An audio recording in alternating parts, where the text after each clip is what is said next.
In this video, we show you how to make some unique custom headlight and shock mounts, so stay tuned. Hi, I'm Larry. This is our channel, Miller's Rods and Mods. I'm just your average guy that works on anything and everything, big or small. From custom fabrication to routine maintenance, we pretty much do everything here, all DIY. In the process, my family and I do our best to have a little fun. So follow along and enjoy.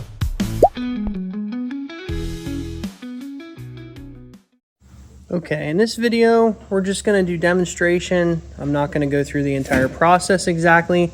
Just show you some of the materials I used and how I did all the process to make this shock mount and headlight mount. So you start out by picking your material. So in this case, I used a piece of 2" by 1/2 inch thick steel. And I laid it out and then I drilled holes down here for the mounting, okay?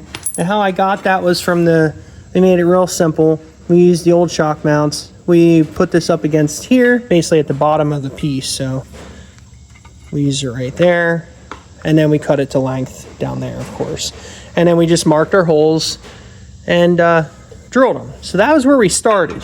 Now, I kind of knew where I wanted the bend to be. So I came up here on this piece and I marked a couple of lines. Now my acetylene torch to heat the metal to bend it was out of gas. So we took these lines and we just cut slits in it straight across like this. About 4 or 5 of them. And then we put in the vise and we bent it to a 50-degree angle. And we did both at the same time, as you can see the other one over there. After we were done with that, then we welded right in this area here to give it its strength back so that it wouldn't bend any further or have any stress cracks. So the next step is we need to make a piece that was basically for the shock mount.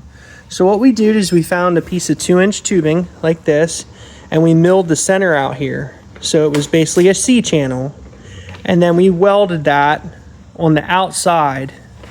So we put this up here like that and then we welded here to the 1/2 inch plate just on this edge, nothing inside, because we wanted it to be easier to drill these big holes later on. So we just welded the outside here, and before we did all that, we cut it to the profile we wanted. Now I drilled all these holes after I welded it to this piece, kind of see where I liked it, the design and stuff like that for all these holes. Now, of course, when you drill this many holes, it takes a lot of time and effort, but I think the end product turned out pretty good. Basically, if you look at these holes really, really close, they are not perfect. I did this with so the small holes I actually did with my drill press, and then the big holes I did with my mill. The second one, we did the small ones on my mill, so they look a little nicer, and they're more uniform, but you can see some of them are closer to the holes, the big holes, than what they're supposed to be. And I'm okay with that because they look like they're handmade, and that's what I'm going for with this car. So we took our Dykem.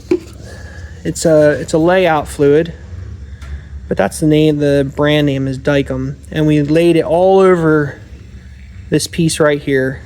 And then we did the same thing where these holes are here. And we took our scribe tool, we measured every hole, and found the center punched them all, drilled them, and then drilled them bigger as needed.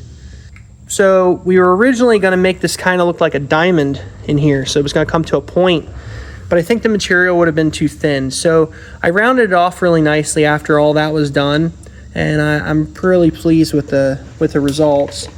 Now, the only thing that I didn't make was these little cups. I had these from a previous headlight mount that I made for this car years ago, and so I wasn't pleased with the results of that headlight mount, so I cut them off. But you can buy them at Speedway.